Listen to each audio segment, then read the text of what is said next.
kuiongoza nchi ya Tanzania, na pia tukupongeza kwa uchaguzi wako hivi karibuni wakati ulichagua kuwa mwenyekiti wa chama tawala, Chama cha Mapinduzi CCM. Hongera sana, hongera sana kwa safari hii yako.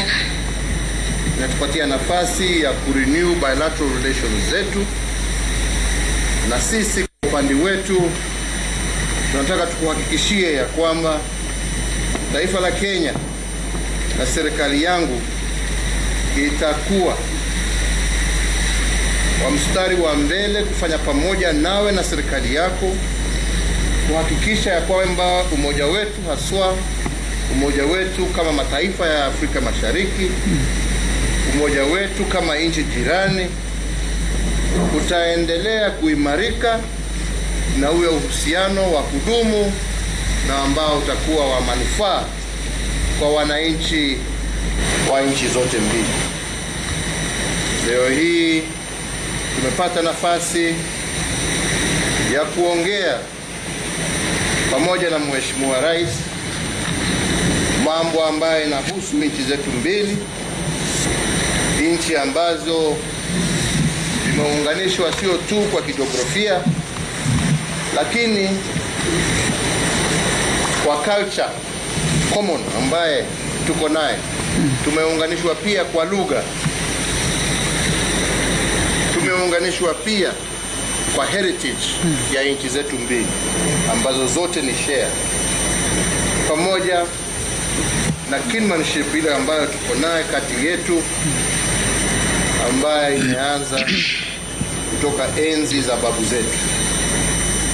Sisi kama Wakenya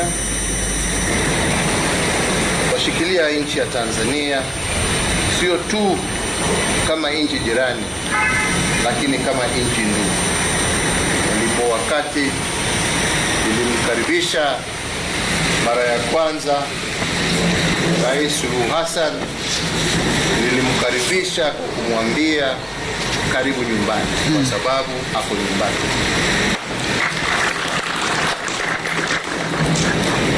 Tumepata nafasi ya kuongea mambo mbalimbali na tumekubaliana ya kwamba tuta re-energize ile Joint Commission of Cooperation kati ya nchi zetu mbili, na mawaziri wetu wameambiwa wahakikishe ya kwamba wanakutana mara kwa mara, kuhakikisha ya kwamba wanaendelea kuzingatia uhusiano wetu na kuweza kutatua shida ndogo ndogo ambazo zinasumbua wananchi wetu wakati wanafanya biashara kati yao, wakati wanatembeleana kati yao, wakati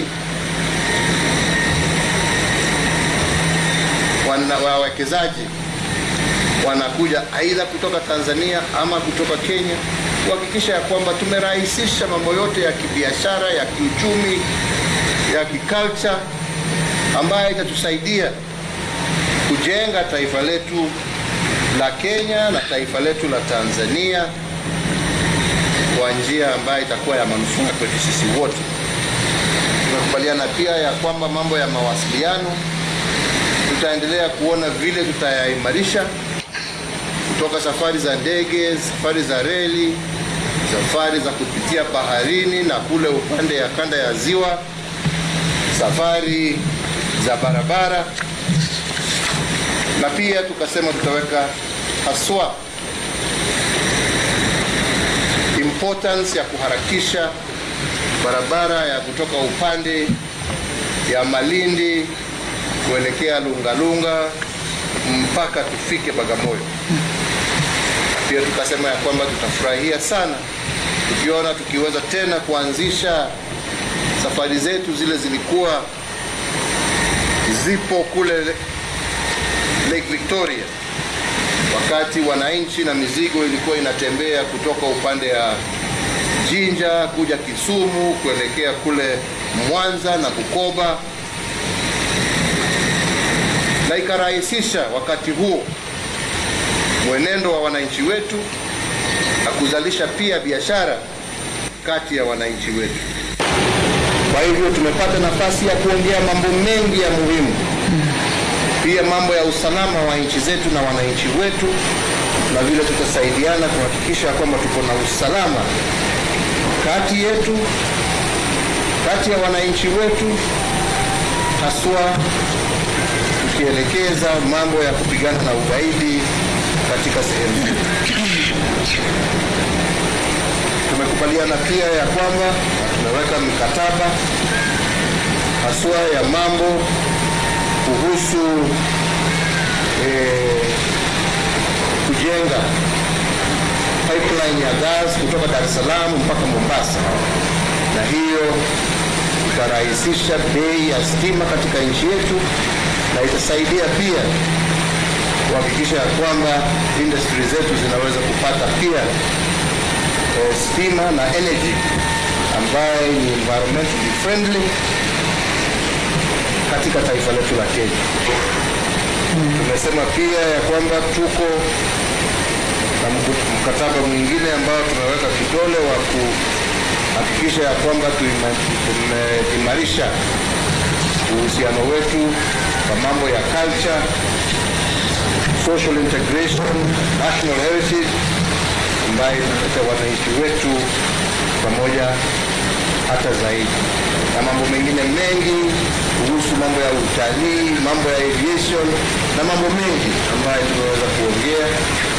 Yote siwezi niyaseme hapa. Nataka kumalizia tu kwa kusema ya kwamba tuko na furaha tele, tuko na furaha tele siku ya leo tukikukaribisha, kwa sababu wewe tunakuona kama dada yetu, wewe tunakuona kama ndugu yetu, na nchi ya Tanzania na nchi ya Kenya ni kitu kimoja, na safari hii itaenda mbali sana kuhakikisha ya kwamba uhusiano wa nchi zetu mbili utaendelea kuimarika.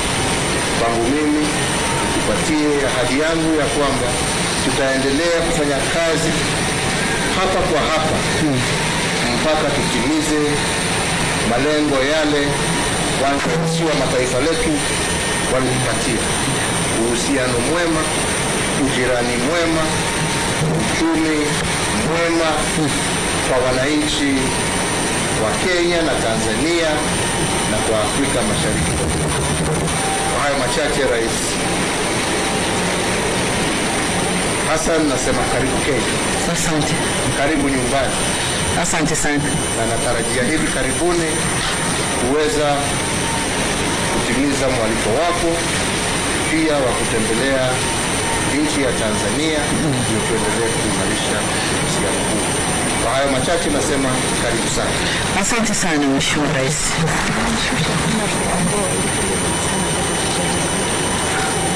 Nitoe kabisa. Katika. Nakushukuru Mheshimiwa Rais, Mheshimiwa Rais Uhuru Kenyatta wa Jamhuri ya Kenya, Mheshimiwa viongozi wa Tanzania na Kenya mliopo hapa, ndugu wanahabari, mabibi na mabwana. Nianze kwanza kwa kumshukuru kaka yangu Rais Kenyatta kwa kunialika kuja kutembelea nchini kwake. Na kushukuru pia kwa makaribisho mazuri tuliyopata mimi pamoja na niliofuatana nao toka tumetoka airport mpaka tunaingia Ikulu. Tumepokewa vizuri sana njiani. Mheshimiwa au ndugu wanahabari, niseme kwamba muda mfupi uliopita tumetoka kufanya mazungumzo na Mheshimiwa Rais Uhuru Kenyatta. Tumejadili mambo mengi kama alivyosema mwenyewe. Ninalotaka kuliweka msisitizo ni lile linalohusu kukuza na kuimarisha uhusiano na ushirikiano kati ya mataifa yetu mawili.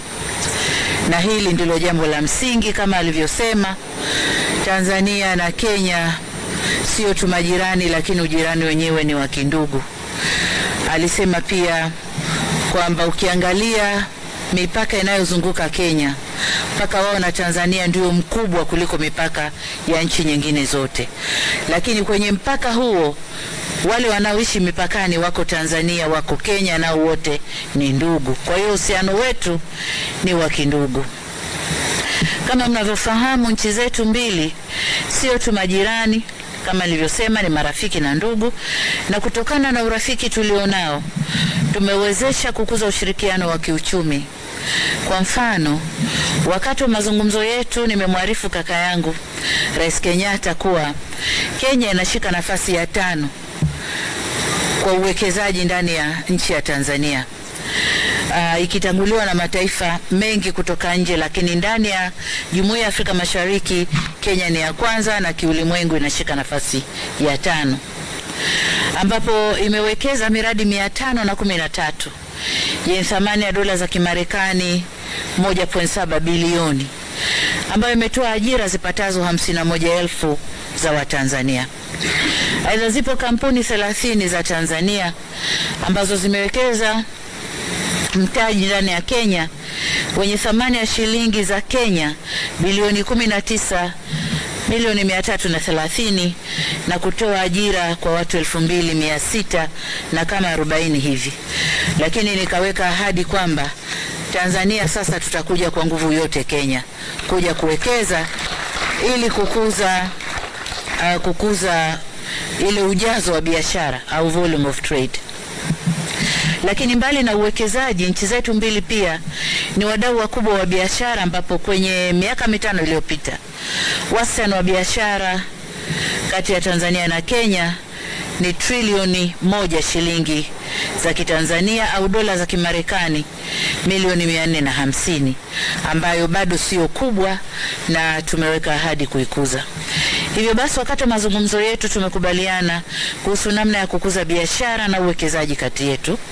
Kama mnavyofahamu, nchi zetu bado zina fursa nyingi sana, ikiwemo kwenye masuala ya kilimo, viwanda, uvuvi, ufugaji na utalii.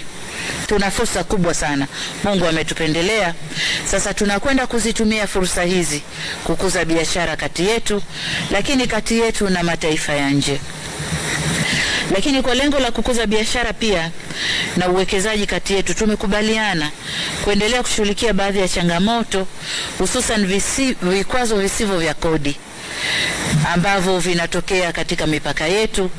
Tumekubaliana kwamba hivyo sasa vikaondoke, na kwa pamoja tumeitaka tume yetu ya ushirikiano baina ya Kenya na Tanzania iwe inakaa na kutoa suluhu ya vikwazo vinavyojitokeza sasa hivi na halafu, ili vikwazo hivi visiwepo.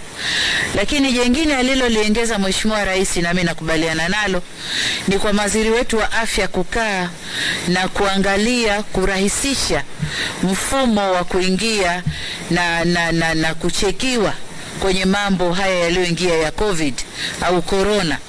Watu wetu wapate huduma za haraka, kupima, kuchekiwa, ili waweze kupita na biashara ziendelee.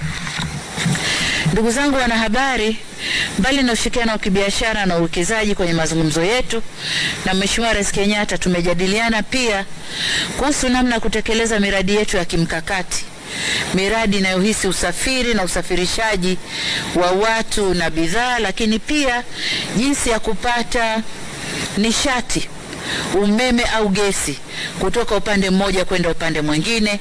Tuna hiyo miradi mmoja tulishasaini mkataba leo, tunachokwenda kufanya ni kusimamia utekelezaji.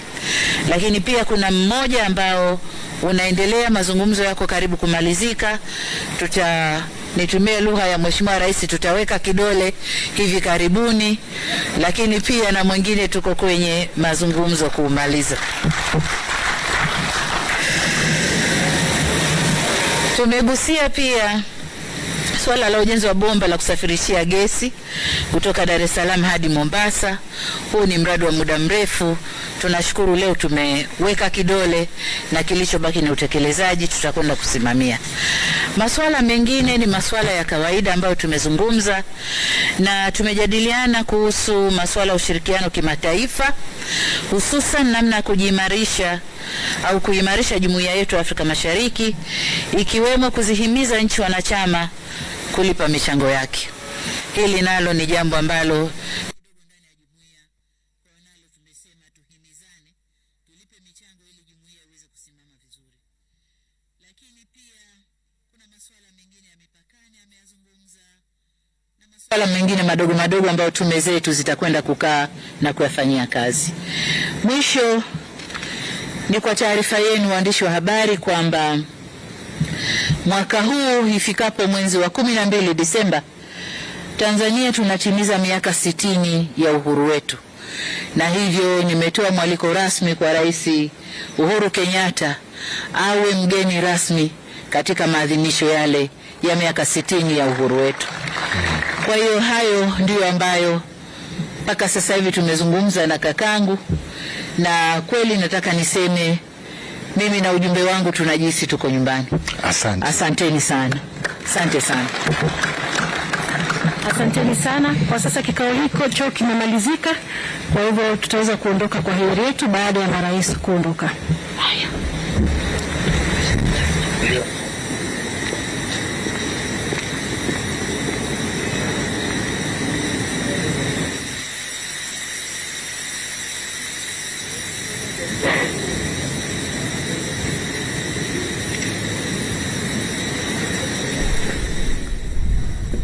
A short joint address by host President Uhuru Kenyatta and President Samia Suluhu Hassan there at State House in Nairobi. That is after 2 hours of talks within the precincts of State House, talks that delved on a couple of issues, but especially to do with trade. What we could make out from that speech by President Suluhu: she first thanked her Kenyan hosts for the great hospitality and reception, went on to talk about the bilateral talks that have been going on. Kenya and Tanzania are like brothers, is the message that was constantly emphasized there by both presidents, with President Uhuru Kenyatta really striking a cordial and conciliatory tone at this time, setting the stage for what President Suluhu would also speak to. President Suluhu,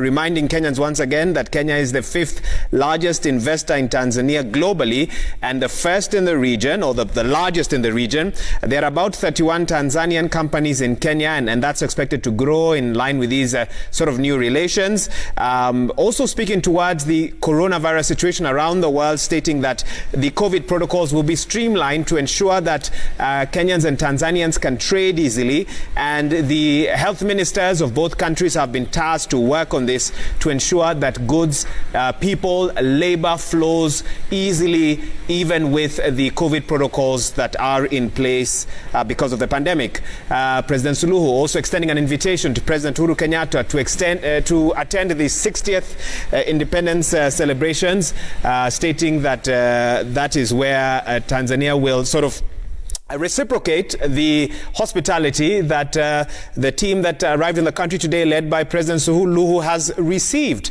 President Uhuru Kenyatta, on his part, as I mentioned earlier, very cordial in his message, very welcoming, congratulated President Suluhu for being elected as the chair of the Chama cha Mapinduzi, went on to state that Kenya is very glad for an opportunity to renew bilateral relations. Kenya will be front and center in working with Tanzania moving forward. The president also stated that there is a move to re-energize the Joint Commission of Cooperation. A team will be formed to look at the challenges that have hindered trade, especially at our borders. And there is a plan also to build a pipeline from Dar es Salaam to Nairobi. Of course, we'll be seeking for finer details on this and give you more in our subsequent bulletins. But the wider picture is that moving forward, we can expect greater collaboration in culture, social integration, tourism, all of these mentioned by both presidents in one way or the other. So trade clearly was the main topic of that discussion, and a lot has been covered within the 2 hours or so, at least is what it looks like from the speeches that we've just heard. We still have our guest here, or one of our guests here in studio with us, and one will be joining me on phone. Joining me on phone will be John Gashie, who's a foreign affairs sort of analyst, and I'll be having him on shortly. But we are grateful to Abdikadir Aden, Member of Parliament for Yala, who's been here with us for the better part of the day and has been able to follow this, and I'm curious to hear what his immediate reaction is. Is that what he expected, and what does this tell him about what the coming days look like in terms of the state of affairs between Kenya and Tanzania? But before I allow Honorable Aden to speak, let me also let you know that President Suluhu expected to visit the mausoleum for the late Jomo Kenyatta in Nairobi CBD after this, and we will show you this, the movement between State House and that location shortly. But at the moment, President Uhuru Kenyatta there. I believe that's Interior CS Dr. Fred Matiang'i, in some sort of conversation, maybe just clarifying a few issues. Of course, it's been a very busy, hectic day here for that whole team led by President Uhuru Kenyatta. So we'll continue to bring you more images, but Honorable Eden, your first thoughts? I'm extremely impressed with what has happened. I think this more than supersedes the expectations that we hoped for this visit. I am very delighted as an East African, as a representative of the people of East Africa, that indeed that cordial message, when a Tanzanian younger sister calls you kakangu, it's just more than friendship. It means she could have easily called him President Kenyatta. So very encouraging, good tone, good friendship.